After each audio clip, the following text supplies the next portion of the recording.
పిన్ని చూస్తున్నాయి.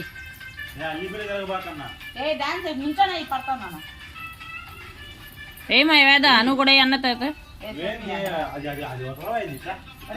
బో అన్న చెల్లెలు మ్యాచింగ్ ఈరోజు. దాని చెల్లి నువ్వు మ్యాచింగ్ వేసారా డ్రెస్సులు ఇవ్వాలా?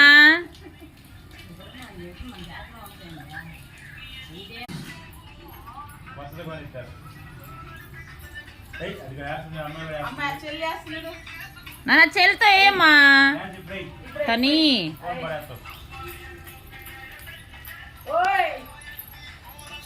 ఎడిపోతున్నావు నాకు